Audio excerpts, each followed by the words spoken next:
Bonjour à tous, alors déjà je tenais à vous remercier pour vos abonnements qui sont extrêmement nombreux et ça me fait extrêmement plaisir, voilà, ça va sans dire. Alors, sur cette vidéo, parlons directement de la vidéo. Cette vidéo va être c'est la troisième vidéo que fait Candace Owens sur l'assassinat de Charlie Kirk, donc c'est quelque chose que je ne voulais pas traiter au départ et vous avez été nombreux, peut-être pas nombreux, mais en tout cas quelques-uns à me le demander. Donc on va voir si c'est quelque chose qui vous intéresse. Voici la traduction en français de la troisième vidéo de Candace Owens sur l'assassinat de Charlie Kirk, puisque ça lui tient à cœur, on le sait très bien. Ça n'a rien à voir avec l'affaire Brigitte Macron, mais si c'est quelque chose qui vous intéresse, alors je serai là pour le traduire. Donc là, c'est son émission du 16 septembre au soir. Paix à son âme, quoi qu'on en pense, et je vous souhaite un bon visionnage. Eh bien, ça va être un sacré mardi pour nous, les gars. Par où devrions-nous commencer? Je vais vous dire une chose, quelque chose ne va pas. Quelque chose ne va pas. Et je vais avoir besoin de vous, peu importe qui écoute ce podcast en ce moment, pour vous réveiller. Parce que je vous le dis, ce n'est pas un combat entre la gauche et la droite. Nous l'avons tous cru à un moment donné. Nous l'avons cru. Tu es mon ennemi, tu es mon ennemi. Ce n'est pas une bataille entre la Russie et l'Ukraine. Je me fiche de votre sujet politique du jour. Ce qui se passe en ce moment dans le monde et ce qui vient d'arriver à mon ami Charlie Kirk, c'est un combat entre le mal absolu et la bonté. Qu'est-ce que j'ai pour vous aujourd'hui? Bon, eh bien, tout d'abord, l'acte d'accusation contre Tyler Robinson vient d'être publié et j'ai beaucoup de questions auxquelles je pense qu'il faut répondre concernant son petit ami trans, Lance Twiggs. Eh bien, je viens de parler à un membre de ma famille qui m'a beaucoup parlé de Lance Twiggs, car les médias le présentent en quelque sorte comme un bienfaiteur. Vous serez peut-être intéressé de savoir que sa famille a un point de vue différent. Aussi, des employés de Turning Point me contactent, beaucoup d'entre eux, d'accord? Et je n'aime pas ce que j'entends de leur part à propos de ce qui s'est passé avant cet événement dans les Hamptons, certains changements. Au sein de l'organisation dans les mois qui ont précédé cet événement et sur ce qui s'est passé plus largement dans l'entreprise au cours de l'année écoulée. À ce propos, Bella Ackman, vous avez peut-être remarqué qu'il m'a répondu au sujet des Hamptons avec beaucoup de mots pour, en réalité, ne rien dire du tout. Et je veux être clair, je n'ai pas fini, d'accord? Je vais m'occuper de tout le monde. La mort de Charlie Kirk n'est vraiment qu'un commencement. Alors, bon retour parmi nous. Commençons par quelques mises à jour majeures concernant l'affaire Charlie Kirk. Tout d'abord, ce qui nous a toujours frappé dans cette fusillade, c'est Decoy Boy, n'est-ce pas? Nous sommes tous sur les réseaux sociaux. Nous regardons toutes les informations. Nous avons tous, que nous l'ayons voulu ou non, été témoins, grâce aux réseaux sociaux et aux informations, de nombreuses fusillades. Beaucoup de fusillades, qu'elles soient liées aux gangs ou non.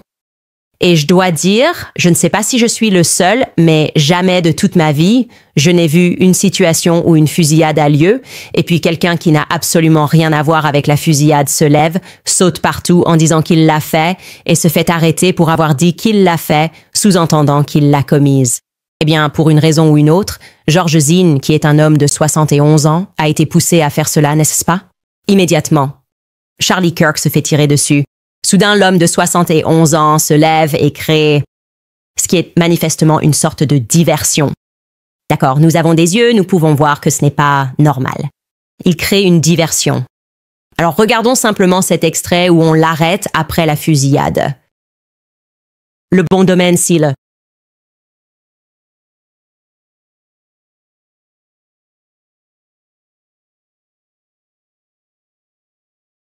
Eh bien maintenant, ça va devenir encore plus étrange parce que, depuis qu'il a été arrêté, il fait face à des accusations d'entrave à la justice parce qu'il ne l'a pas fait correctement, n'est-ce pas? Pourquoi feriez-vous cela? Pourquoi entraver la justice de cette manière? Et maintenant, en plus de ces accusations, on apprend qu'il détenait des images d'abus sur enfants, d'accord? Il possède de la pornographie enfantine? C'est le titre. Je n'invente rien. Un homme arrêté pour avoir prétendument simulé un aveu dans le meurtre de Charlie Kirk, George Zinn, accusé d'entrave à la justice, a également été inculpé en lien avec des images sur son téléphone portable liées à des abus sur enfants. D'accord? Donc, on apprend dans cet article qu'après avoir été arrêté, cet homme de 71 ans pour ce crime de second degré, à savoir l'entrave à la justice, il a aussi, lorsque la police l'a approché, eu un comportement étrange au moment de leur remettre son téléphone portable, d'accord? Alors, ils l'ont placé en garde à vue. Ils l'ont soigné pour un problème médical, puis ils ont commencé à lui poser des questions. Vous savez, qu'est-ce que vous faites? Est-ce qu'on peut voir votre téléphone portable? Et il se montre vraiment évasif au moment de remettre son téléphone. Ils sont là, d'accord, on essaie de comprendre pourquoi vous vous êtes levé en criant « Tirez-moi dessus », juste après ce meurtre. D'accord. Et ce qu'ils découvrent, c'est que lorsqu'un officier lui demande « D'accord », après qu'ils aient compris en gros qu'il n'est pas coopératif, c'est qu'il possède des images. Il a des images de pornographie enfantine. Il n'y a pas d'autre façon de le dire. Il s'agit d'images liées à des abus sur enfants, sur son téléphone portable. Maintenant, qu'est-ce que cela vous dit sur ce type? D'accord. Qu'est-ce que cela vous dit sur George Zinn? Ce que cela m'indique à propos de George Zinn, c'est que j'ai beaucoup lu sur Jeffrey Epstein, j'ai beaucoup lu sur les opérations de chantage. Les personnes qu'il recherche sont généralement celles qui aiment les enfants. Arrêt complet. Maintenant, je ne dis pas, évidemment, qu'il vient d'être inculpé ici, donc je suppose que nous devons dire prétendument, mais c'est ce qui ressort maintenant, qu'ils ont trouvé des images sur son téléphone portable. Donc ce type qui s'intéresse à ce genre de choses, nous découvrons également que dans le passé, il a donné des interviews liées au 11 septembre et à Al-Qaïda. Il est dans l'Utah et il fait obstruction à la justice. Et il se trouve aussi qu'il a une addiction totalement répugnante d'une certaine nature. Je suppose que c'est une addiction et c'est ce qu'il cache. Il détient des images d'abus sur enfants sur son téléphone. C'est ce que je vais vous dire. C'est mon instinct immédiat. Je n'aime pas ce type. Il est suspect. D'accord. C'est quelque chose à surveiller maintenant. En ce qui concerne cette inculpation, maintenant que nous pouvons officiellement lire l'acte d'accusation, beaucoup de choses ont été dites et je pense qu'une grande partie de la mauvaise communication vient peut-être du gouverneur Cox. Je pense que lui-même, je devrais probablement me pencher sur le gouverneur Cox. Je ne sais pas pourquoi il a dit certaines choses qui sont apparemment fausses. Peut-être qu'il s'est mal exprimé. Je comprends qu'il y a beaucoup de pression concernant cette enquête. Mais prenons simplement le temps de parcourir cette inculpation. Je pense qu'il est important que nous la parcourions afin que vous puissiez la voir. Nous pouvons voir ici la mise en place de ce qui s'est passé le 10 septembre. Tout d'abord, ils donnent essentiellement un aperçu dans cette inculpation. C'est une déclaration de cause probable. Ils nous disent qu'après 33 heures, ils adorent vraiment le répéter, 33 heures, je ne sais pas pourquoi ils insistent autant là-dessus, le 11 septembre 2025, lorsque Tyler James Robinson s'est rendu à la police au bureau du shérif du comté de Washington. C'est à ce moment-là que cela s'est produit. Ils ont trouvé de l'ADN correspondant à Robinson sur la détente du fusil. Après avoir tiré sur M. Kirk, Robinson a caché l'arme. Ils vont en parler. Il a jeté les vêtements qu'il portait lorsqu'il a tiré avec le fusil et il a dit à son amant et colocataire de supprimer les messages incriminants et de ne pas parler à la police. Et aussi, ils vont l'inculper pour un 6e chef d'accusation parce que des enfants étaient présents au moment de la fusillade. D'accord. Maintenant, pour continuer, on nous dit que le suspect, après cette fusillade, a été repéré par un policier qui a immédiatement levé les yeux et s'est rendu compte qu'il avait entendu le son d'un fusil, sachant évidemment que cela venait des toits. Ils ont alors commencé à passer au peigne fin les enregistrements, à examiner les images pour voir ce qui s'était passé. Ils nous disent que cette découverte a conduit à un examen approfondi. Laissez-moi en fait revenir à ce paragraphe. La police a examiné les images de surveillance de la caméra qui couvrait le toit et a découvert qu'elle avait enregistré un individu vêtu de vêtements sombres qui avait franchi la rambarde depuis la promenade publique et était descendu sur le toit vers 12h15. Maintenant, très rapidement, je vais simplement vous dire, selon notre chronologie, nous savons que Charlie a été touché par balle à 12h23. Donc, ils nous disent maintenant qu'il était sur ce toit depuis 12h15. On peut donc supposer qu'il préparait ce tir pendant environ 8 minutes. D'accord. Ça continue. Bien que l'individu soit sorti du champ de la caméra pendant un court instant, la caméra a de nouveau capté l'individu courant sur le toit, puis rampant discrètement jusqu'à la zone que l'officier avait reconnue comme l'endroit où le tireur présumé s'était mis en position de tir couché. Après un court moment, qui correspond à l'heure connue du tir, l'individu s'est relevé puis a couru à travers le toit vers le nord-est. Donc rien ici n'implique qu'il ait, vous savez, démonté le fusil à pompe. Je veux dire, cela semble maintenant complètement retiré du récit. Le texte poursuit en indiquant que cette découverte a conduit à un examen approfondi des enregistrements de surveillance de l'UVU afin de tenter de suivre et d'identifier le suspect. La surveillance a révélé ce qui suit. Vers 11h51, le suspect était entré sur le campus par le nord. Il porte un t-shirt noir avec un drapeau américain au centre, une casquette de baseball foncé et de grandes lunettes de soleil. Tout au long de la surveillance, le suspect garde la tête baissée et relève rarement suffisamment la tête pour obtenir une image claire de son visage. Alors qu'il traverse le campus, on le voit marcher avec une démarche inhabituelle. Le suspect marche avec très peu de flexion de la jambe droite, ce qui est cohérent avec la dissimulation d'un fusil dans son pantalon. Cette démarche inhabituelle se poursuit jusqu'à ce que le suspect soit vu en train de franchir la rambarde de la passerelle ouverte pour monter sur le toit, où il sort du champ de la caméra. D'accord, donc la première chose que je vais dire, c'est qu'ils ne nous ont envoyé que des captures d'écran, n'est-ce pas? Nous n'avons vu qu'une photo de lui montant l'escalier. Il m'a semblé que ses deux jambes se pliaient. Je ne comprends pas pourquoi il ne publie pas simplement tout, pourquoi ne publie-t-il pas l'intégralité pour qu'on puisse s'assurer que c'est bien la même personne qu'on voit traverser en boitant. Non, ces images qui ont été fournies par TMZ.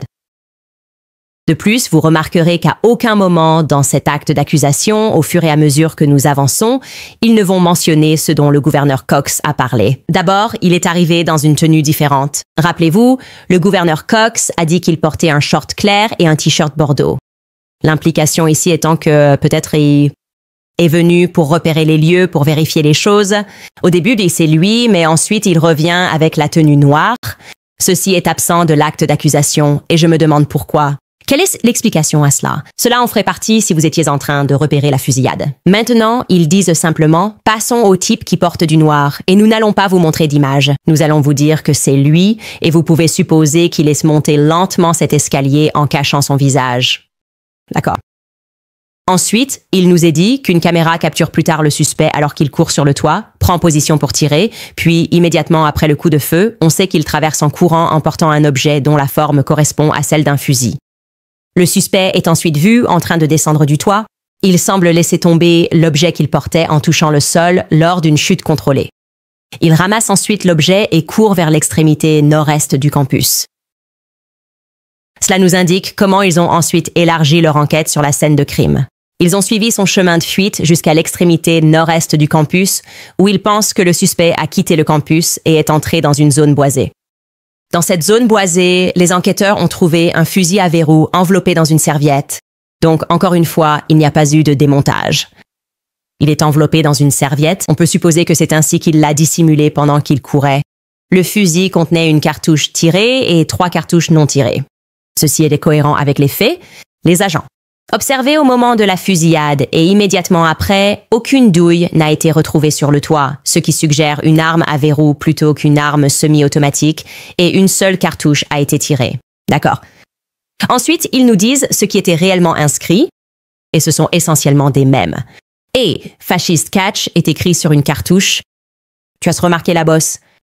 Qu'est-ce que c'est sur une autre cartouche? Oh Bella, ciao Bella, ciao Bella, ciao ciao ciao. Sur la 3e cartouche et sur la 4e, on peut lire « Si vous lisez ceci, vous êtes gay, MDR ». Ok, ils ont détaillé ça. Le fusil, les munitions et la serviette ont ensuite été envoyés pour analyse médico-légale et l'ADN était compatible avec celui de Robinson. Cela a été trouvé sur la détente et d'autres parties du fusil, sur la douille tirée, sur 2 des 3 cartouches non tirées et sur la serviette. D'accord, ils ont pu localiser immédiatement le tireur. Ils n'ont pas pu, localiser immédiatement le tireur. C'est alors qu'ils ont publié les photos du tireur issues de leur vidéosurveillance et qu'ils ont demandé l'aide du public. Maintenant, on va assister à un petit changement de narration, n'est-ce pas? Ils nous disent qu'alors qu'ils poursuivaient leur enquête le 11 septembre, Tyler James Robinson s'est ensuite présenté au bureau du shérif du comté de Washington, accompagné de ses parents et d'un ami de la famille, pour se rendre. D'accord, encore une fois, il n'a pas encore avoué, mais il est là pour se rendre. La mère de Robinson a déclaré ce qui suit à la police. Le 11 septembre, le lendemain de la fusillade, elle a vu la photo du tireur dans les informations et a pensé que le tireur ressemblait à son fils. Elle a alors appelé son fils et lui a demandé où il était. Il a dit qu'il était à la maison, malade, et qu'il avait aussi été malade à la maison la veille, le 10 septembre, lorsque la fusillade a eu lieu. La mère de Robinson a fait part à son mari de son inquiétude, car le tireur présumé ressemblait à Robinson. Donc elle appelle son mari et lui dit « Eh, ça ressemble un peu à notre fils !» Et ensuite, son père est d'accord pour dire que cela ressemble à leur fils. La mère de Robinson a donc expliqué aux policiers qu'au cours de l'année écoulée environ, Robinson était devenu de plus en plus politisé. Il avait commencé à pencher davantage à gauche. Il devenait plus pro-gay et plus orienté vers les droits des personnes trans. Robinson avait commencé à sortir avec son colocataire, qui est un homme biologique en transition de genre. Nous allons parler de lui dans un instant.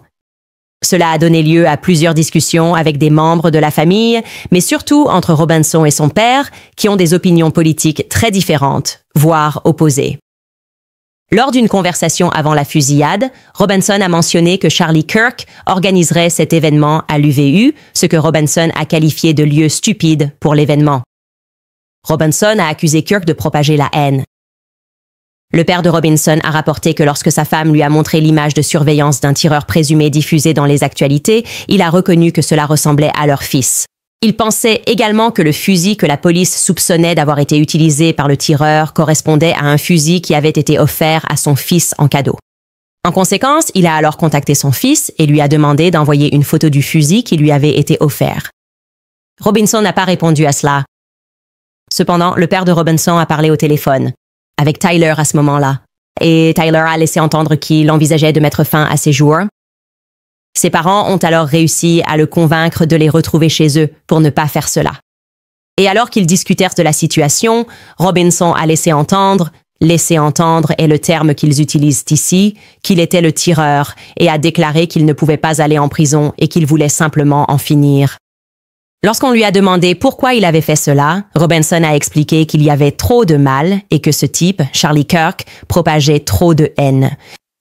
Ils ont parlé du fait que Robinson se rende et ils ont convaincu Robinson de parler avec un ami de la famille qui se trouve être un ancien adjoint du shérif. À la demande du père de Robinson, l'ami de la famille a rencontré Robinson et ses parents et ils ont convaincu Robinson de se rendre. D'accord.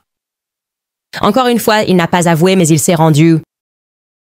Et ils expliquent ensuite qu'ils lui disent « Eh, écoute, apporte aussi tous les vêtements que tu as utilisés parce que tu ne veux pas que la police doive ensuite fouiller la propriété de tes parents. Donc tout ce que tu as utilisé, tu dois l'apporter. » D'accord, cela n'a pas vraiment de sens parce que Robinson vit avec son petit ami trans.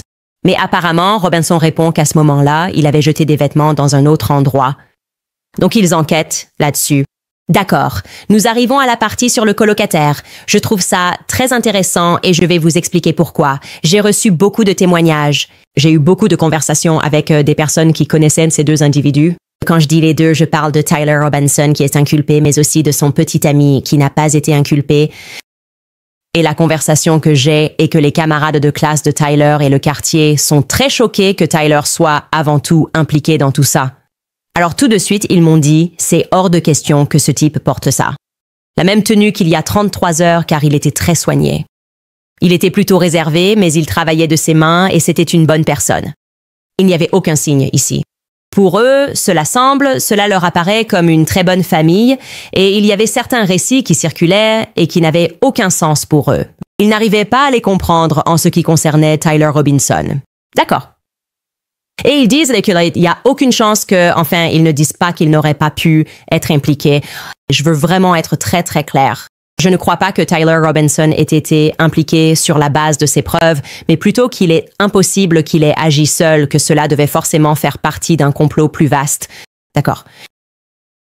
Et lorsque je parle avec des personnes proches de cette affaire, ce qui les choque, c'est le fait que seul Tyler ait pu être arrêté. Car il y a une perspective différente en ce qui concerne le petit ami trans de Tyler. Son petit ami trans, d'accord? Le petit ami trans de Tyler s'appelle Lance Twiggs. Et ils sont très choqués.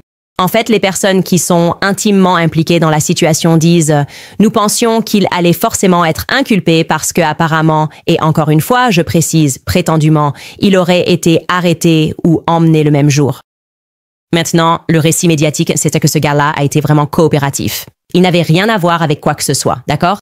Nous allons passer en revue tout cela. Et encore une fois, je vais vous dire quoi. Sa famille s'exprime. Je parle maintenant de Lance Twiggs. Voyons ce que l'acte d'accusation nous apprend à son sujet.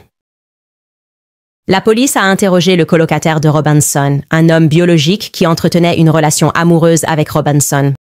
Le colocataire a dit à la police qu'il avait reçu des messages de Tyler Robinson à propos de la fusillade et il a remis ces messages à la police. Et ensuite, le texte continue en décrivant ces messages. Le 10 septembre 2025, oh, attendez, il ne nous donne pas l'heure. Je n'aime pas ça. J'espère que c'est juste un oubli de votre part. Mais j'ai besoin de savoir exactement quand vous dites que ces messages ont été envoyés, d'accord? Parce que j'ai besoin de les intégrer dans ma chronologie, d'accord? De toute évidence, d'après ce que je vais lire, ces messages ont forcément été envoyés après que Charlie Kirk a été abattu. Si j'utilise les indices du contexte, mes petits indices à la Blue's Clues pour assembler les éléments. Mais ce n'est pas clair ici. Ils disent simplement que le 10 septembre 2025, sans préciser l'heure, le colocataire a reçu un message texte de Robinson qui disait, je cite, « Lâche tout ce que tu fais et regarde sous mon clavier. » Le colocataire. Lance regarde alors sous son clavier et il trouve un mot qui dit, je cite, « J'ai eu l'opportunité d'éliminer Charlie Kirk et je vais la saisir. » La structure de cette phrase est étrange. J'ai eu l'opportunité d'éliminer Charlie Kirk et je vais la saisir. D'accord. Juste au niveau de la structure, ce n'est pas de l'anglais correct. D'accord. C'est soit j'ai, d'accord, soit j'avais au passé. Encore une fois, ce n'est pas clair. La police a trouvé une photo de ce mot et le texte suivant a alors été échangé. Après avoir lu ce mot, le colocataire envoie un message à Tyler et lui dit « Quoi? Tu plaisantes, non? » Robinson écrit « Je vais toujours bien, mon amour, mais je suis coincé dans un rêve pour encore un petit moment. » Ça ne devrait pas être long avant que je puisse rentrer à la maison, mais je dois encore récupérer mon fusil. Pour être honnête, j'espérais garder ce secret jusqu'à mourir de vieillesse. Je suis désolé de t'impliquer. Le colocataire répond « Ce n'est pas toi qui as fait ça, n'est-ce pas? » Robinson répond « Si, c'est moi, je suis désolé. » Le colocataire répond « Je croyais qu'ils avaient attrapé la personne. » Robinson répond « Non, ils ont attrapé un vieux fou qui avait interrogé quelqu'un portant des vêtements similaires. J'avais prévu de récupérer mon fusil à mon point de dépôt peu après, mais la plupart de ce côté de la ville a été bouclé. Mais c'est calme, presque assez pour sortir, mais il reste encore un véhicule qui traîne. » Le colocataire dit « Pourquoi? » Robinson dit « Pourquoi je l'ai fait? » Le colocataire dit « Ouais? » Robinson dit « J'en avais assez de sa haine. Il y a des haines avec lesquelles on ne peut pas négocier. Si j'arrive à récupérer mon fusil sans être vu, je n'aurai laissé aucune preuve. Je vais tenter de le récupérer à nouveau. Espérons qu'il soit reparti. Je n'ai rien vu à propos d'eux le trouvant. » Le colocataire dit « Depuis combien de temps tu prépares ça? » Robinson dit « Un peu plus d'une semaine, je crois. » Je peux m'en approcher en parlant du fusil, mais il y a une voiture de police garée juste à côté. Je pense qu'ils ont déjà fouillé cet endroit, mais je ne veux pas prendre le risque. Robinson dit « J'aurais aimé avoir fait demi-tour et l'avoir récupéré dès que je suis arrivé à mon véhicule. Je m'inquiète de ce que mon vieux ferait si je ne ramenais pas le fusil de grand-père. Je ne sais pas s'il avait un numéro de série, mais il ne serait pas relié à moi. Je m'inquiète pour les empreintes. J'ai dû le laisser dans un buisson où je changeais de tenue. Je n'avais ni la possibilité ni le temps de l'emporter avec moi. Je vais peut-être devoir l'abandonner et j'espère qu'ils ne trouveront pas d'empreintes. Comment diable vais-je expliquer ma perte à mon vieux? La seule chose que j'ai laissée était le fusil enveloppé dans une serviette. Quoi? Tu as peur d'expliquer la perte du fusil à ton père? Je ne m'inquiète pas de ça. Vous avez laissé le fusil et il va donc évidemment être découvert. Comme si la seule chose que tu avais laissée, c'était l'arme du crime. C'est bizarre. Cette suite d'événements me paraît vraiment étrange. C'est étrange pour moi qu'on ne sache pas à quelle heure. Je ne sais pas ce qu'il veut dire. Où est-ce qu'il est coincé là, les gars? Une idée? Coincé dans un rêve paradoxal encore un peu? Je devrais bientôt rentrer à la maison. C'est une faute de frappe? J'aurais dû vous demander. C'est la ville. D'accord, c'est la ville. Je suis coincé ici un moment. Je rentre bientôt, mais je dois encore récupérer mon fusil. Donc, est-ce que ça se passe pendant le confinement? Il lui dit de regarder en dessous et de voir. Oh, regarde vite en dessous et vois. Et je m'en suis occupé. Et il est où? Et maintenant, il lui fait un compte-rendu précis de ce qui s'est passé. Ce qui veut dire que si c'est juste après et qu'ils sont encore en confinement, il fait quoi? Il surveille la situation. Parce que cela va nous donner une chronologie, qu'ils nous disent ou non quand ces messages ont été envoyés. Le fait qu'ils sachent déjà qu'ils ont attrapé un vieux type un peu fou et qu'ils ont aussi interrogé quelqu'un portant des vêtements similaires, on va pouvoir revenir en arrière et déterminer exactement quand cela s'est produit ou du moins quand le public en a été informé parce que toute cette correspondance me paraît très étrange. C'est vraiment très étrange pour moi. Ensuite, il est encore plus explicite, parler de vouloir effacer ses traces, mais ensuite tout écrire explicitement par texto. À ton amant, dit-il, la seule chose que j'ai laissée, c'est le fusil enveloppé dans une serviette. Vous vous souvenez comment je gravais des balles? Ces foutus messages sont pour la plupart des mèmes. Si je vois des annonces se multiplier sur Fox News, je risque d'avoir un accident vasculaire cérébral. Très bien, je vais devoir le laisser. C'est vraiment nul. OK, donc si c'est notre gars, oh, nous n'avons pas fini. Finissions. C'est vraiment nul. Il doit le laisser. Et puis il dit, d'après aujourd'hui, je dirais que le fusil de grand-père fait très bien l'affaire. Je crois que c'était une lunette à $2000. Et puis il fait un clin d'œil. Et ensuite il lui dit, supprime cet échange. Et puis Robinson dit, mon père veut des photos du fusil. Il dit, grand-père veut savoir qui a quoi. Les fédéraux ont publié une photo du fusil. Et il est vraiment unique. Il m'appelle en ce moment, je ne réponds pas. Son père l'appelle. D'accord, eh bien, le père, c'est intéressant. À quel moment cette conversation par texto a-t-elle lieu? D'accord? Parce qu'on vient d'entendre que, tu sais, le père, ils ont compris ça le lendemain. Il donne l'impression que tout ça s'est passé à la suite. Est-ce que ça se passe sur 2 jours? Pourquoi ne pas nous le dire tout de suite pour que je puisse l'intégrer à ma chronologie? D'accord. Est-ce que ces messages sont du premier jour? Et ensuite, ils n'ont eu aucune correspondance du tout jusqu'à ce qu'ils reviennent soudainement en disant « Mon père m'appelle. Où étais-tu quand ton père t'a appelé? Vous vivez ensemble. Pourquoi est-ce que vous vous envoyez des textos? Pourquoi ce gamin n'a-t-il pas appelé immédiatement? S'ils sont confinés et qu'il doit retourner chercher son fusil, non. Ce gamin aurait pu, et je parle de Lance, il aurait pu contacter immédiatement et dire « Je suis en train d'obtenir une confession en ce moment. » Je n'aime pas qu'on ne nous donne pas l'heure exacte de ces messages parce que, tu sais, ma chronologie l'exige. Sans savoir quand c'est arrivé, Robinson dit « Mon père veut des photos du fusil. Papy veut savoir qui a quoi. Les fédéraux ont publié une photo très particulière. Il m'appelle en ce moment, je ne réponds pas. » Robinson dit « Eh bien, depuis que Trump est arrivé au pouvoir, mon père est devenu un fervent partisan de MAGA. » Robinson dit « Je vais me rendre de mon plein gré. » Un de mes voisins est ici. Il est adjoint du shérif. Dit Robinson. Tu es tout ce qui m'inquiète, mon amour. Je suis bien plus inquiet. Le colocataire dit, Lance dit, je suis bien plus inquiet pour toi. Robinson dit, ne parle pas aux médias, s'il te plaît. Ne donne aucune interview et ne fais aucun commentaire. Si des policiers te posent des questions, demande un avocat et reste silencieux. Comment vous sentez-vous par rapport à ça? Ouais. Marc va intervenir et dire quelque chose. Vas-y, Marc. Ouais. C'est le gars qui est toujours dans mon oreille. Enfin, pas toujours. Je viens juste de remarquer qu'autour de certains de ces échanges, il y a des points de suspension au-dessus. Tu coupes un peu qu'est-ce que tu as dit. Autour de certains de ces échanges, il y a des points de suspension au-dessus. Si tu regardes vraiment de près, ouais, et on dirait qu'il sélectionne certains échanges pour que mon père et Super MAGA sortent de nulle part parce qu'ils l'ont pris d'une toute autre partie de la conversation. Ouais, ces messages sont clairement trafiqués. C'est ce que je dirais. Ils sont trafiqués. Maintenant, ils pourraient décider pourquoi ils font ça. Tyler étant communicatif. Nous le protégeons d'une certaine manière. Je trouve cela inacceptable. D'accord? Inacceptable. Je veux chaque message texte. Je veux des horodatages. Il est évident que vous ne nous dites pas quand cela a été envoyé, car il semble que ce soit lorsque le campus est fermé et qu'il doit retourner et nettoyer. Puis tout d'un coup, nous sommes là le lendemain. Lorsque son père est mis au courant après la publication de la photo, ils ne nous le disent pas. D'accord. Et vous avez le droit d'être un peu mal à l'aise à ce sujet, car je suis vraiment très mal à l'aise à ce sujet. Nous avons besoin de réponses complètes.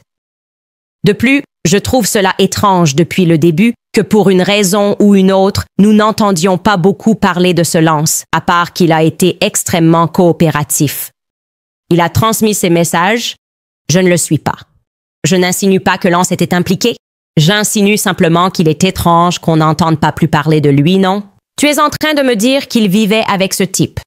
Tu es en train de nous dire maintenant qu'il échangeait des messages avec lui à propos de ses projets. Ils sont amoureux. Personne n'est intéressé à en savoir plus sur ce personnage? D'accord. Donc, Tyler, les gens disent moi que Tyler est un bon garçon. Les gens autour de Tyler, ses camarades de classe, me disent que c'est un bon garçon.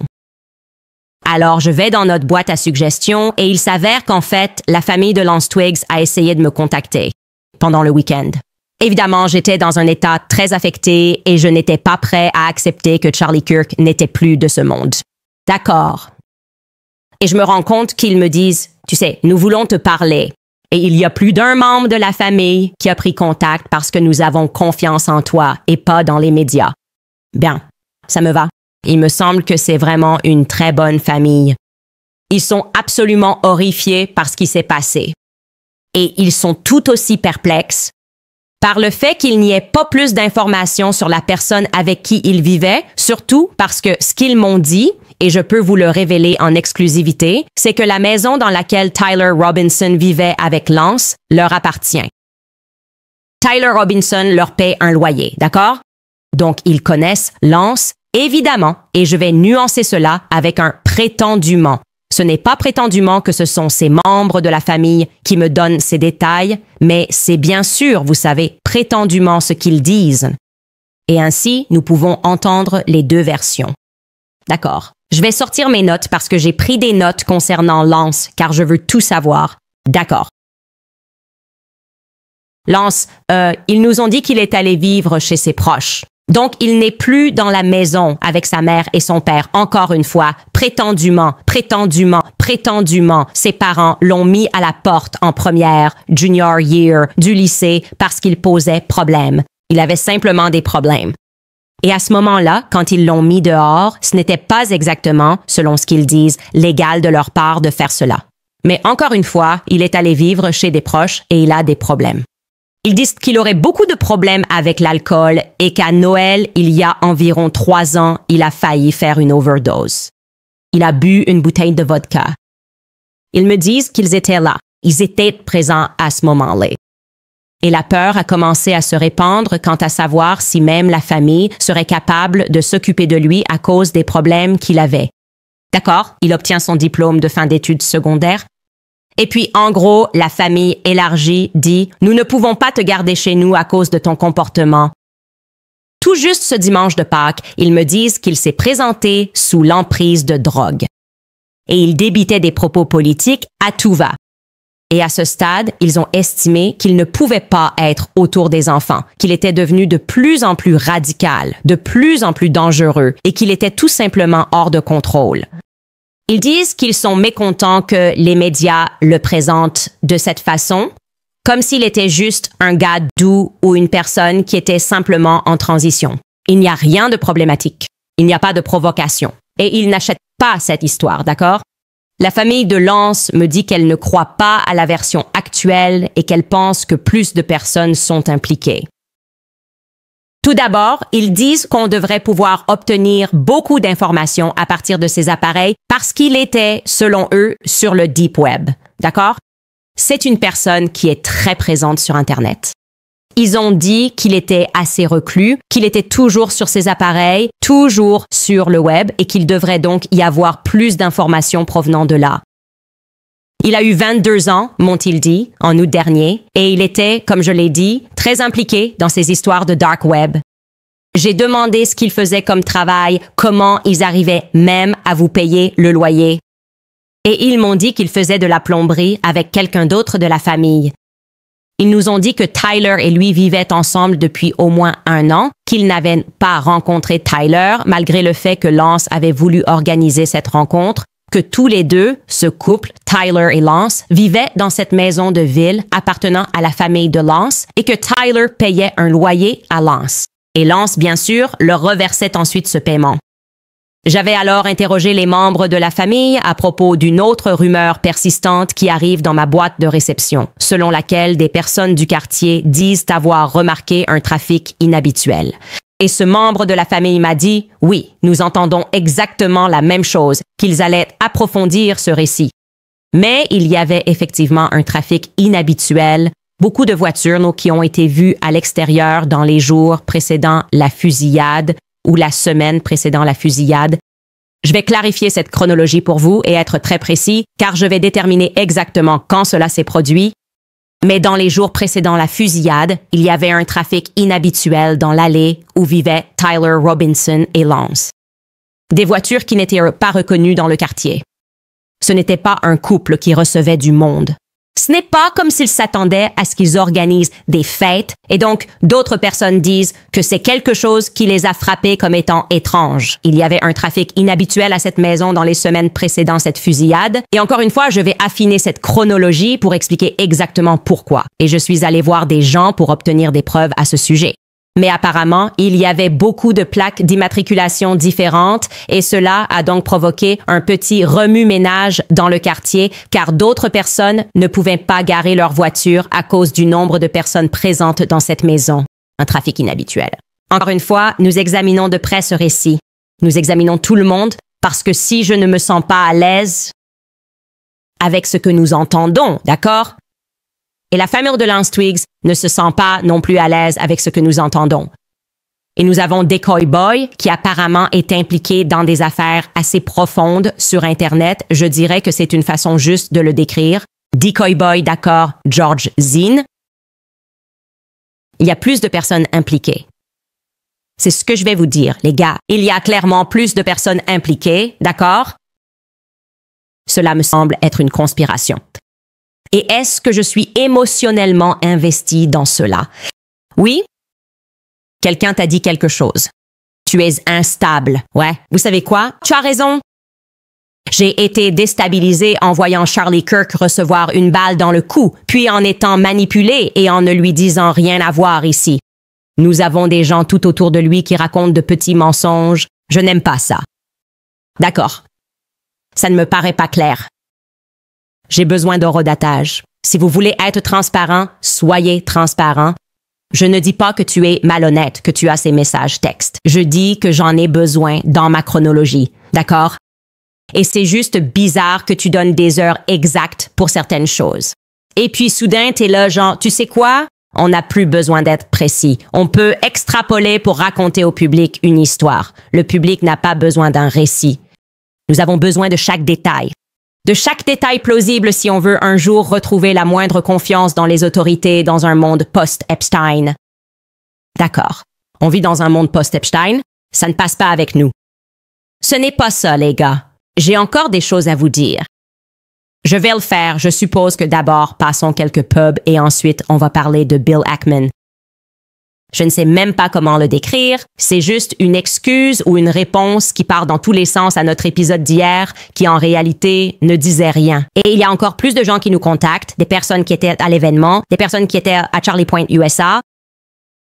On a des questions à poser et je vais toutes les poser parce que devinez quoi? Je ne prends pas d'argent des donateurs. Vous avez un problème, je ne veux pas de votre argent, je n'en ai pas besoin. Ce que je veux, c'est la vérité. D'accord, donc je veux être très clair ici. Personne.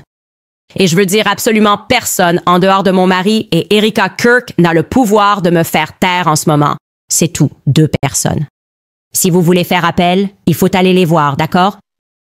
Ce que je viens de dire, c'est une pique adressée aux donateurs qui passent des coups de fil frénétiques pour essayer de gérer cette situation politiquement parce qu'ils savent que je dis la vérité, d'accord? Des appels frénétiques de Seth Dillon, oh mon Dieu. La vérité, c'est que Charlie subissait une pression immense et faisait face à des menaces financières à cause de son changement de position sur Israël, à cause des personnes qui l'invitaient que ce soit sur son podcast ou sur scène à l'America Fest, comme Dave Smith, Tucker Carlson. C'est la réalité, mes amis.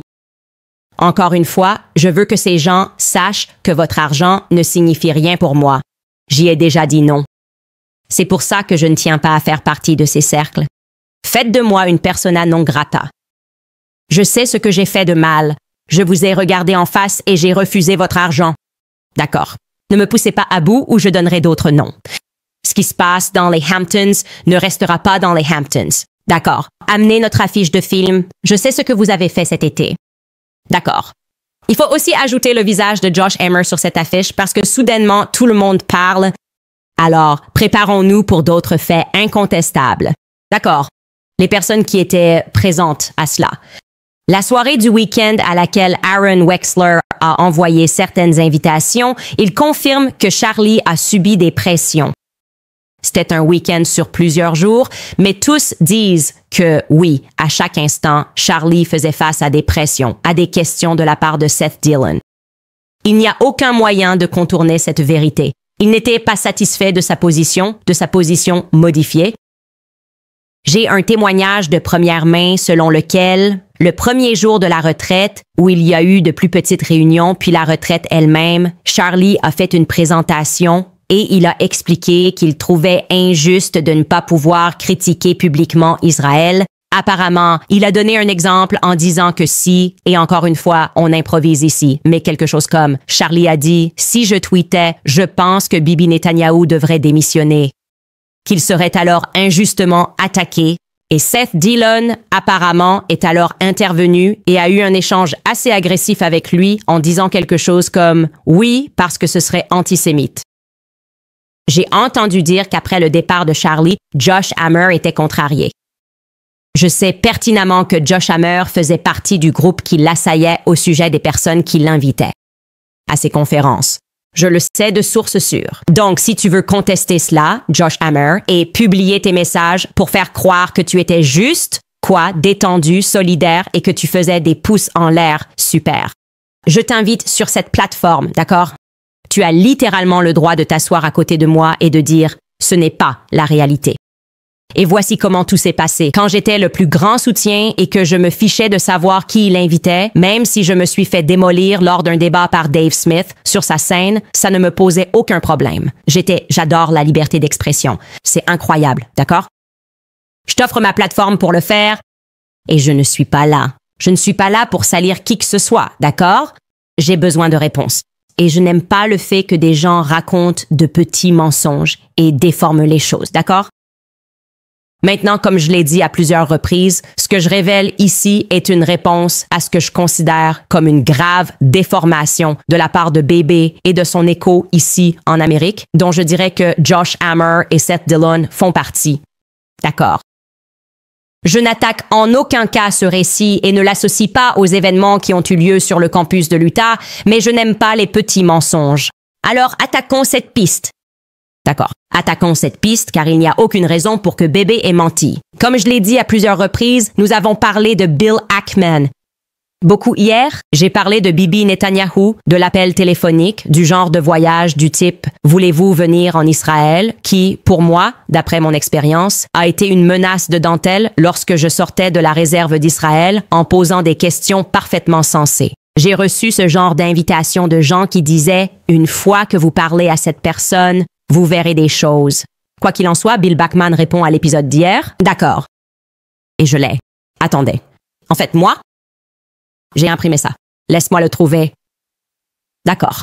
C'est ici. En fait, c'est juste là, devant moi. Il y a deux façons de décrire sa réponse. Je le décrirais comme un reçu CVS. Vous achetez un article. La prochaine chose que vous savez, vous tenez 27 pages. Tu ne sais pas pourquoi. Je ne comprends pas. J'ai acheté un baume à lèvres et nous y voilà.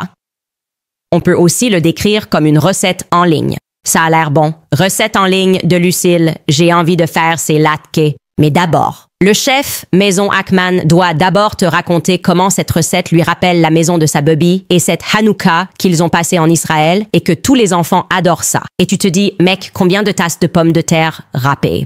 S'il vous plaît, donnez-nous simplement les ingrédients. C'est son tweet. J'ai imprimé son tweet sur 2 pages. D'accord. Je ne sais pas. Il faut que tu rétablisses le nombre de mots. Ce Twitter n'était pas fait pour ça, d'accord? Et parce que je n'enseignerai pas de séminaire sur ce semestre sur la réponse de 955 mots d'Ackman. Je vais simplement vous en donner ici les points saillants, d'accord? Alors il fait semblant d'être victime de quelque chose qui n'est jamais arrivé. Tout le monde a regardé mon épisode hier. OK, je n'ai jamais prononcé la phrase que Bill Ackman a fait chanter. Charlie Kirk, cela n'est jamais arrivé. Mais il fait ce qu'il fait typiquement, la marque israélienne de se poser en victime. Il l'installe simplement. Je ne sais pas pourquoi il met ça entre parenthèses sur sa prétendue évolution de position. On regardera des extraits. Ce n'est pas censé être le cas. Et dire que c'est censé l'être ne le rend pas vrai. Mais ensuite, il dit que Lance a aussi laissé entendre que j'aurais, soi-disant, je cite, fait chanter Charlie. Il n'y a pas de phrase complète ici parce que je ne l'ai jamais dit. Je n'ai jamais dit que Bill Ackman avait fait chanter Charlie. Un dossier a été présenté, fait ça ou sinon. D'accord? Et je n'aurais jamais dit ça. D'accord? Les 5 premiers paragraphes de ce tweet interminable concernent la façon dont il a rencontré Charlie, ce qui n'a jamais été remis en question. D'accord. Je suivais Charlie Kirk sur X. Je l'admirais. Je l'ai mis en contact. Des messages privés en mai de cette année ont montré de l'intérêt. Nous avons fait un Zoom. Nous avons parlé de ça sur Zoom. D'accord. Tu peux simplement supprimer. Personne ne s'en soucie. Pas une seule personne ne s'en soucie. Il nous explique ensuite comment l'événement du week-end s'est organisé. Et il nous fournit même un itinéraire détaillé de cet événement. Je veux dire, je ne sais pas si tu avais besoin d'entendre l'itinéraire. Il va dans les détails au point d'inclure cette phrase ici où il veut qu'on sache que c'était même, entre guillemets, ponctué par des repas. Oh, d'accord. C'est bien. Savoir que l'événement, pour ceux qui y ont assisté, les sessions étaient ponctuées par des repas. Je m'en fiche, Bill. Je m'en fiche littéralement de ce que tu as mangé. Je comprends qu'il y avait un itinéraire. Je m'en fiche, tout simplement. Étrangement absent. D'accord. Ensuite, il conclut un peu en disant, en résumé, que ce n'était pas une intervention pour faire chanter Charlie afin qu'il adopte certains points de vue sur Israël. Ce n'était rien de tout cela. D'accord, mon pote, je n'ai jamais dit que tu faisais chanter Charlie. Je t'ai demandé si ce moment avait eu lieu. Je t'ai parlé de Babenet et Yahoo. Je t'ai demandé s'il y avait eu ou non une pression exercée sur Charlie, ce que les participants eux-mêmes me disent s'être produit. Alors, qu'est-ce qui se passe ici? De plus, c'est plutôt flagrant compte tenu de l'épisode d'hier. Et bien sûr, il a eu son grand moment ici. Franchement, je ne devrais même pas répondre. Il est tellement insignifiant. J'adore les milliardaires, tellement imbus d'eux-mêmes. Leur arrogance est à la hauteur de leur compte en banque. Comme si on devait tous se dire « Oh, il a des milliards. Prenons-le, tout simplement. Allons-y. Oh là là, il ne pourrait rien faire de mal. » Ouais, toi. Tu dois répondre à des questions basiques et on t'a donné l'occasion de le faire. Ce qui manque de façon flagrante, c'est que tu n'as pas dit si Charlie s'était vu offrir plus d'argent et de financement par Bibi Netanyahou. Tu pourrais nous éclairer? Que ce soit ou non Bibi Netanyahou qui l'ait invité en Israël comme ultime tentative pour réaffirmer son soutien à Israël, ou si, comme je l'ai affirmé et comme je le maintiens, Charlie a été mis sous pression tout au long de cet événement à propos de son point de vue sur Israël et que pour lui, cela ressemblait à une intervention. Il a ressenti que c'était une sorte d'intervention, d'accord? Peux-tu répondre à ces questions basiques? Ce serait super. Comme je l'ai dit, c'est intéressant. Je n'ai même pas du tout mentionné Bibi Netanyahou. Tu peux lui tenir tête. Est-ce que quelqu'un veut intervenir et dire non, oui, la lettre que Charlie lui a écrite en mai était juste pleine d'enthousiasme. Il a été submergé par la passion et a dit « J'aime Israël. Vous êtes incroyables. Vous êtes magnifiques. On va gagner et vous êtes parfaits. Vous ne faites rien de mal. Je t'aime, Bibi. » Je trouve juste ça étrange que personne ne veuille aborder le fond des accusations ici, que ce soit ou non. Peut-être que Bill lui-même a un avis sur le fait que Bibi a menti par omission grave lorsqu'il a évoqué ses dernières correspondances avec Charlie. Parce que j'ai l'impression que si Charlie a dit « Je ne veux pas aller en Israël », il vaudrait peut-être mieux ne pas en parler. Je viens juste de l'inviter. J'imagine que si c'était amical et que tout allait bien, il allait juste venir. Et malheureusement, il ne pourra pas venir ici. Et concernant Vous savez, pour le public ici, si vous essayez de décider ce qui est vrai ou faux, si ce qu'on vous dit est vrai ou faux, vous pouvez prendre Charlie sur ses propres mots. Je veux dire un grand merci à Village Crazy Lady sur X. C'est quelqu'un de super à suivre. Elle lit simplement les diatribes de Bill Ackman et dit « D'accord ». Elle passe en revue l'itinéraire. Bill Ackman vient de confirmer qu'il a organisé sa réunion avec Charlie les 4 et 5 août. Voici Charlie en train de parler à Megyn Kelly dès le lendemain, le 6 août. Alors, à votre avis, comment cette réunion s'est-elle déroulée? Ah oui, j'ai oublié de vous dire ça. C'est le lendemain, d'accord? C'est le lendemain que Charlie s'assoit et exprime sa frustration sur la façon dont il est traité. Écoutons Charlie dans ses propres mots. Et d'ailleurs, hier, nous n'avons montré qu'une partie de ce que Charlie a dit à Megyn dans cette émission. Allez regarder l'intégralité. Rappelez-vous, il est avec Bill, il est avec Seth, il est dans les Hamptons. Bill vient justement de le confirmer, heureusement. Et puis soudain, il est submergé par le besoin d'extérioriser la pression que lui et Megyn subissent tous les deux en tant que personnes qui ont toujours soutenu Israël traditionnellement. Écoutons Charlie dans ses propres mots. Écoutez bien. Ce que je soutiens ici, c'est que certains membres du camp pro-Israël réagissent de façon tellement instinctive en vous traitant d'antisémite ou en se sentant profondément offensés si vous dites quoi que ce soit qui ne correspond pas à leur récit, que cela nuit à leur propre cause. Et je dois vous dire que je trouve cela très irritant parce que j'ai le sentiment que certains d'entre nous ont gagné le droit d'avoir une certaine crédibilité sur le sujet d'Israël et n'ont pas envie d'être traités de ces noms-là quand on exprime une légère opposition à certains excès. Qu'ils soient en train de gagner ou de perdre la guerre de la propagande en ce moment, et selon moi, ils ont commencé à la perdre. Et je me rends compte que la propagande qui nous vise vient de Hammer, mais leurs chiffres ont changé ici, en Amérique.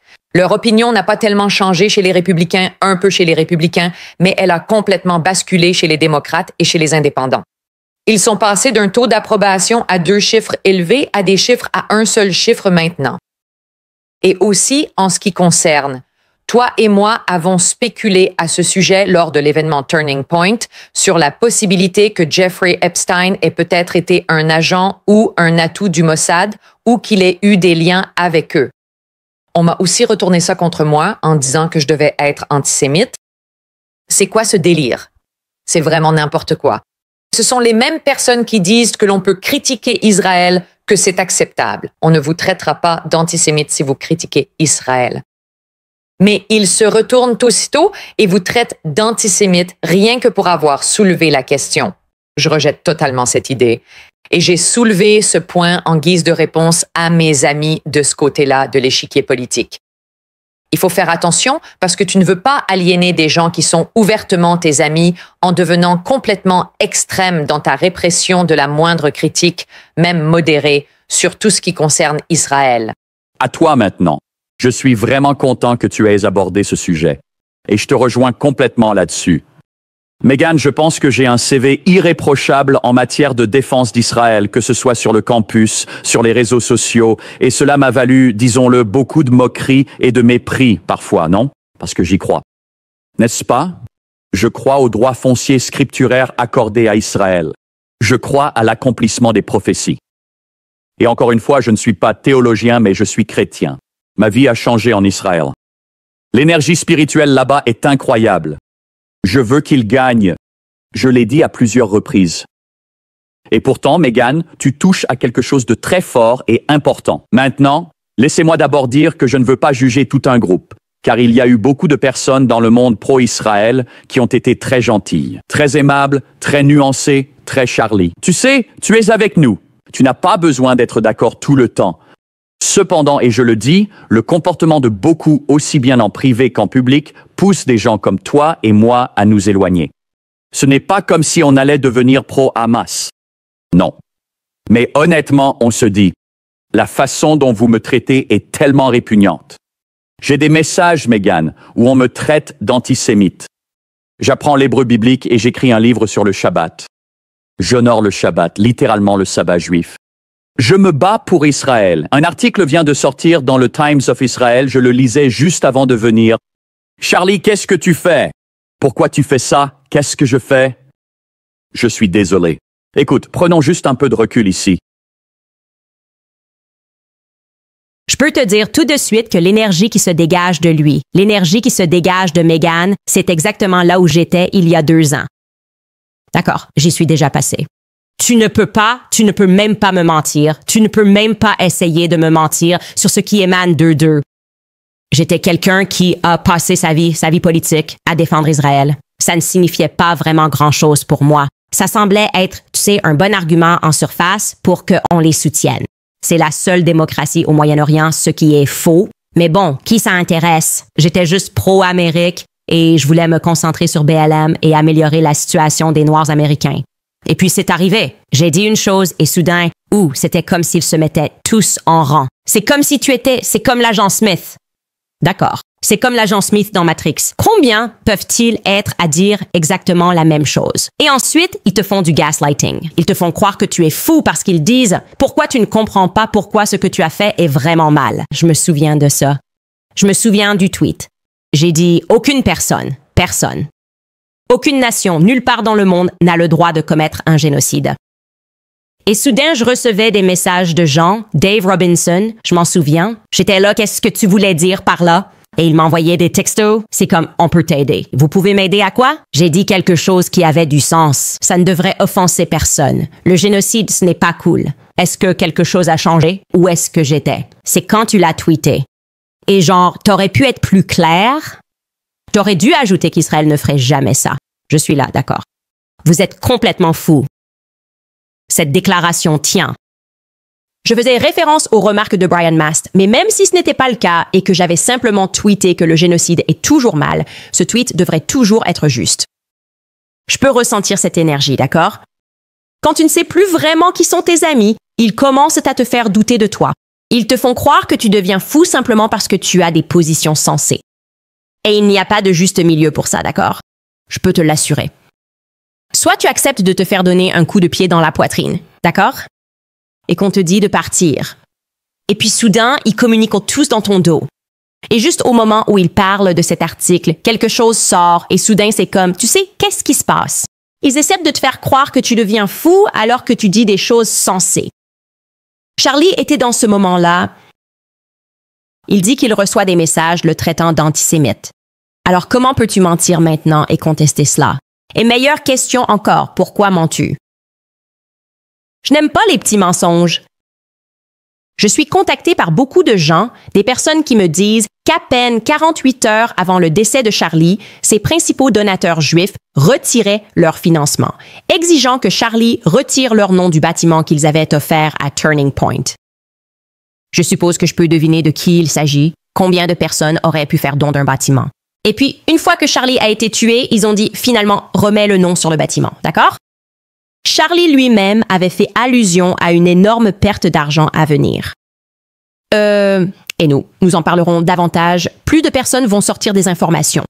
Tout cela est inévitable, d'accord? Et je vais également vous indiquer cette direction. Vous vous souvenez que Bébé a récemment mené une campagne de relations publiques malgré le fait qu'il combattait cette guerre sur le front des 96 000 parce qu'Israël n'a rien fait. D'accord. Il faisait 1 tonne de podcasts en Amérique. Il est passé au podcast de Patrick, mais aussi au podcast de David. Il est passé au podcast de Brandon Tatum. Il passa à la note, podcast pour garçons. Tu n'as pas participé à l'émission de Charlie Kirk. Jamie nous a très vite dit que Charlie laissait entendre que Charlie lui écrivait des lettres d'amour en mai. Je t'aime tellement. C'est incroyable. Ils étaient si proches. Les boys le contactent juste comme ça. Et je sais qu'on mène cette guerre sur 97 000 fronts parce qu'on est toujours les victimes, mais tu veux peut-être venir passer le week-end chez moi ici en Israël? C'est ce genre d'ambiance que Babe s'empressait de présenter aux médias. Alors pourquoi n'as-tu pas fait Carlson? L'émission de Kirk. Je vous laisse cette question à vous. Du bon sens. Du bon sens. D'accord. Je n'aime pas les petits mensonges. Et souvenez-vous, c'est Bébé qui a commencé. Je réponds à son absence totale de honte, à sa représentation mensongère de ce que Charlie traversait et de ce que Charlie disait. Parce que, et je veux que ce soit clair pour moi maintenant, ça ressemble, et j'utilise ici un terme d'entreprise un peu à une prise de contrôle hostile. D'accord. Charlie construit l'entreprise. De façon organique sur la base de Charlie et des idées honnêtes de Charlie. Soudain, cette entreprise a beaucoup d'argent et les idées honnêtes de Charlie commencent à changer ou peut-être à se nuancer davantage. Et maintenant, il reçoit des menaces financières. On l'insulte. De plus en plus, on lui dit à qui et à quoi il a le droit de parler. Et il prend position. Il prend position en privé face à ces gens et... Alors ça n'a plus d'importance parce que Charlie est mort et ces mêmes personnes qui faisaient pression sur lui essaient maintenant très rapidement de graver dans le marbre que « Oh, Charlie, en gros, l'énergie, c'est que Charlie est mort pour Israël. Il est juste l'un des nôtres. » Plus personne ne pose de questions. C'est littéralement faux et nous n'allons pas le permettre. D'accord. Ce n'est tout simplement pas vrai. Je vais vous donner d'autres informations intéressantes venant d'employés de Turning Point. Encore une fois, quelque chose que je ne m'en étais même pas rendu compte avant qu'ils le disent. Est-ce que vous avez remarqué que, Bill Ackman dit ce truc et balance l'itinéraire, mais moi j'ai travaillé pour Turning Point pendant 2 ans. Vous avez vu Turning Point en public? Avez-vous déjà entendu parler de Turning Point organisant un sommet le week-end sans le rendre public? En fait, aucun de ses participants, vous vous souvenez qu'ils prenaient des photos dans les Hamptons, tous bien habillés. Il y avait tout ce débat autour d'une bague à propos d'une fille qui venait de se fiancer. Je crois qu'elle s'appelait Sarah Stockton. Et ils ont dit que sa bague était trop petite et l'ont traitée de pauvre connasse. Il y avait tout ce drama qui se passait, qu'on détaillera un autre jour. Peut-être que je vais conclure aujourd'hui sur cette anecdote. Mais ces personnes n'ont jamais mentionné qu'elles étaient dans les Hamptons pour un événement Turning Point ou pour un week-end Turning Point, comme le dit Bill. Pourquoi cela? Est-ce qu'on leur a dit de ne rien dire sur le fait d'être à cet événement? Parce que Bill Ackman en parle très ouvertement, mais eux n'en parlaient pas à ce moment-là. On va s'arrêter là. On va vraiment s'arrêter là, d'accord? Je vais juste ajouter ici que la réaction à mes questions, c'est comme « si tu veux savoir pourquoi, tout le monde déteste ». Les partisans acharnés d'Israël, c'est parce qu'ils ne changent jamais de discours, n'est-ce pas? Ils sont dans les commentaires à dire « Bill Ackman, poursuis-la, prends-lui son argent. Prends-lui juste son argent. » C'est tout, c'est comme ça qu'on gagne. C'est toujours ce qu'ils font. Ils menacent de te poursuivre en justice. Ils menacent de te salir, de te diffamer. Comment oses-tu même poser ces questions? C'est cette nana. Je ne sais pas comment elle s'appelle son nom, mais elle s'appelle The Gay Who Strayed. C'est avant Charlie. Je ne plaisante pas. 1 semaine avant sa mort, c'était son tweet pour lui. Je vais vous montrer à quel point ces gens sont malades, d'accord? Tu as ce tweet, Skylar? Oh d'accord. Eh bien, elle a tweeté tout ce fil sur la façon dont Charlie Kirk a dû prendre ses distances avec Tucker Carlson. Elle faisait partie de ceux qui exerçaient une pression en ligne. Charlie, tu sais, Tucker Carlson est allé trop loin, tu sais, blablabla. Bla, bla, bla. Et Charlie va ruiner son entreprise. Encore une fois, il y a toujours des menaces. Toujours la menace de l'argent. Et oui, elle est juive, tout simplement. D'accord. Et puis Charlie meurt et elle dit « Oh mon Dieu, je n'arrive pas à croire cette personne dont je disais justement, tu vois, des petites remarques du genre « ils font ceci ou cela ». Maintenant, il faut prier pour Charlie Kirk. » Et maintenant, elle s'est retrouvée dans cette histoire avec Bill Ackman et elle attaque en justice. Poursuivre. C'est comme ça qu'on gagne. On les écrase économiquement. On en a marre de ça. Nous en avons tous assez, collectivement, sur toute la planète. On est fatigués de vous. D'accord. C'est toujours une question d'argent. Des menaces, tout ce genre de choses. C'est ridicule.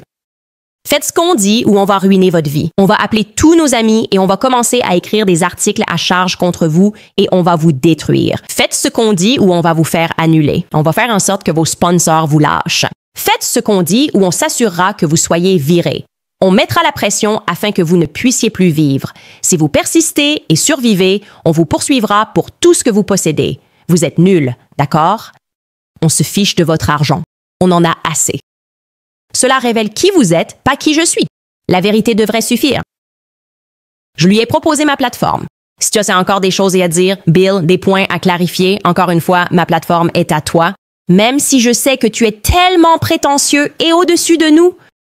Il dit même dans ce tweet, d'ailleurs, il parle du fait qu'il s'en fiche complètement de vous, les milliardaires. Il dit un truc du genre, et le fait qu'elle ait monétisé sa vidéo, quelque chose comme ça, en parlant de l'épisode d'hier. Oh mon Dieu, comment peut-elle lire des pubs? Oh, es-tu le même Bill Ackman qui a gagné une somme absurde d'argent?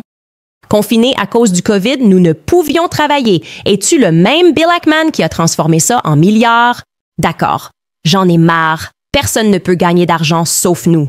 La personne qui était aux Hamptons, d'autres personnes aussi aux Hamptons et qui en parlent, ont dit que Bill Ackman s'est levé, a fait une présentation et leur a dit qu'ils ne devraient pas posséder de biens immobiliers et qu'ils devraient donner leur argent à des actions. C'est comme ça qu'ils peuvent réussir. Ils veulent juste tous nous dominer, n'est-ce pas?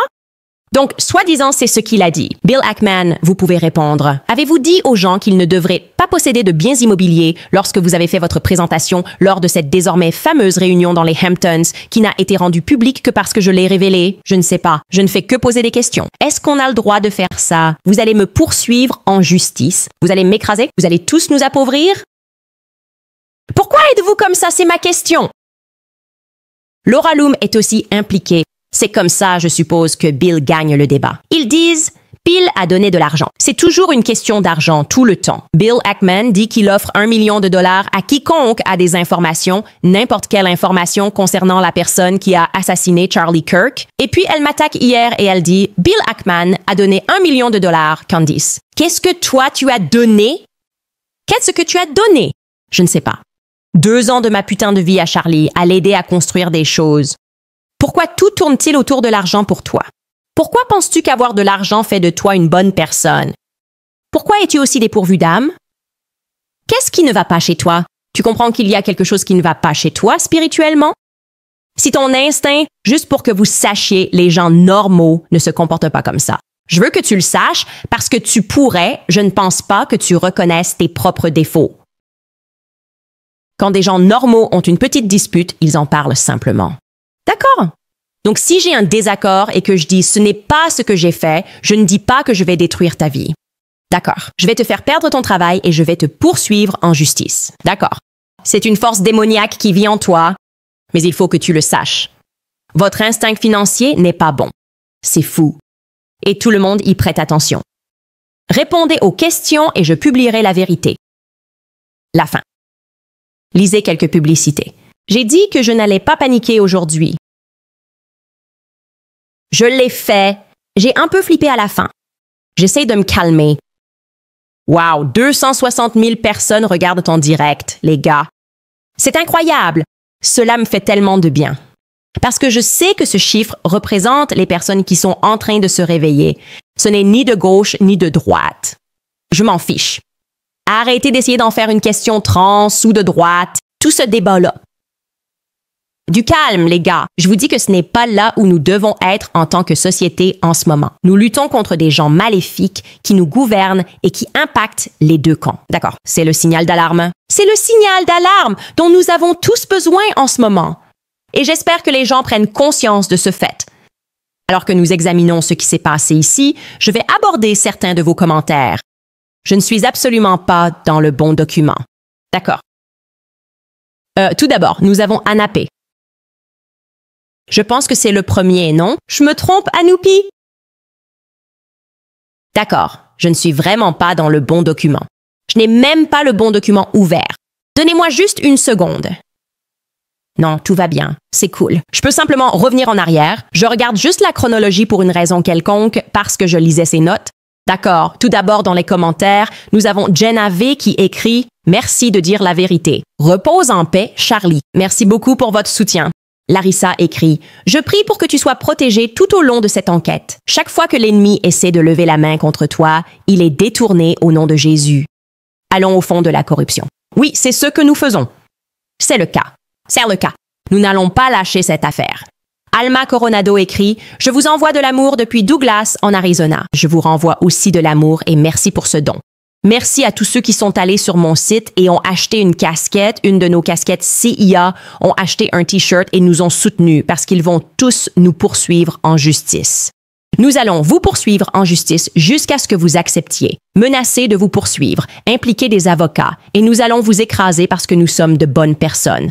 C'est ce qu'ils disent. Et les rumeurs ne sont pas vraies. D'accord. Maintenant que tout le monde s'est défoulé, poursuivez. Lise encore quelques commentaires. S61 écrit que le Seigneur continue de te garder fort et protégé alors que tu continues à révéler la vérité. Merci à vous. Continuez de prier. Je vous assure, ça aide. Priez. Priez tous les jours. allait à l'église. J'adore voir des gens qui disent que c'est à ce moment-là qu'ils se sont réveillés et ont réalisé que nous menions un vrai combat. Le mal spirituel, et tu as ressenti l'envie d'aller à l'église. Maple Leaf Girl écrit « S'il te plaît, renseigne-toi sur le gouverneur Cox. C'est un républicain corrompu, il a volé l'élection. J'ai reçu beaucoup d'emails qui disent ça. Évidemment, je ne sais rien de cette élection. Il a volé l'élection pour se réinstaller comme gouverneur. Contacte Phil Liman qui s'est présenté contre Cox et a été choisi comme candidat républicain par les délégués, et Eric Moutsos était le policier et a déjà eu affaire à Zinn par le passé. C'est une information intéressante. Et je vais me pencher sur tout cela. Mia écrit « Je prie pour ta sécurité. Nous avons besoin de vérité. Et en ce moment, je ne fais confiance qu'à toi. Merci. Et surtout, je tiens à remercier la famille de Lance, car je sais que ce n'est pas une période facile pour vous. » Et il me disait, la plupart des personnes de cette famille à qui j'ai parlé disaient qu'elles recevaient toutes sortes d'appels téléphoniques de gens qui cherchaient simplement leur nom de famille et pensaient « Oh, vous devez soutenir ceci ou cela ». Ils disaient « Non, nos valeurs, indépendamment de la politique, ce ne sont pas nos valeurs. Nous sommes horrifiés par cela. Et souvenez-vous de cela. Souvenez-vous-en simplement. N'harcelez pas les gens à moins d'être certain qu'ils pourraient éventuellement être d'accord avec cela. Ils ne sont pas d'accord avec cela et ils veulent des réponses tout autant que nous. Chips écrit la conversation par texto de Tyler à son petit ami. Non, aucun jeune de 22 ans, n'utilise une grammaire parfaite dans une conversation par texto avec des virgules et des points. Quelque chose dans cette conversation par texto me dit qu'on a besoin d'en savoir un peu plus à son sujet. Stephen Carrington écrit « Que Dieu et Jésus soient toujours à vos côtés ». Merci beaucoup, Stephen. Bible with Bill écrit « Ne croyez pas une seconde à ces textos ». Il avait peur de laisser des preuves, mais il envoie ensuite commodément chaque détail par texto. Merci. Merci. Je ne veux laisser aucune preuve à part cette technologie très élaborée. Une conversation qui vous révèle exactement mes motivations ouvertes et cachées, pourquoi j'ai fait cela, que j'ai agi seul et que vous avez été totalement surpris par tout ça. Ça semble un peu faux et louche. Je dois vous le dire, les gars, ça semble un peu faux et louche et il n'y aura ni fausseté ni duplicité dans cette enquête. Rien que la vérité. C'est tout ce que j'exige de tout le monde. Mindtricks écrit « Les douilles, c'est du pipeau. Les boîtiers sont des conneries. » D'accord? Vous devez simplement écrire le mot en entier, d'accord? Je ne suis pas doué en argot. Il avait l'intention de récupérer l'arme. Pourquoi écrirait-il ces messages? Les messages textes semblaient également faux. Tout cela est louche. Personne ne parle comme ça, surtout après avoir tué quelqu'un. Certainement pas. Ouais, même en parlant de ça, et c'est pourquoi j'ai inscrit ça sur les boîtiers. Tu essayes de t'en sortir comme ça? Ou alors tu n'essaies pas de t'en sortir? Parce que là, c'est un dilemme pour moi, et il va nous falloir une chronologie. J'ai besoin de preuves de ces messages textes. Groovin with Christ écrit « Je pense que l'Église catholique devrait honorer l'héritage de courage et de vérité inébranlable de Charlie Kirk en le faisant saint. Son sacrifice mérite une reconnaissance éternelle. Que Dieu te bénisse toujours, Candace. Eh bien, la décision ne me revient pas, évidemment. Et ce que je sais, c'est que, quoi qu'il en soit, la réaction à cela dans le monde entier a été incroyable. Vous tous, les tags que je vois partout dans le monde, les joueurs de football, les chanteurs. Je vais vous montrer ça demain comme Jamie Lee Curtis. Elle est à gauche, non? Et elle a pleuré à cause de ça. C'est complètement différent. La politique, il est important de réaliser que cela a touché des personnes qui ont une âme et qu'on nous a coupé de notre âme pour nous monter les uns contre les autres. On est tellement dans nos têtes à s'inquiéter de ces idées sans se rendre compte qu'elles nous empoisonnent.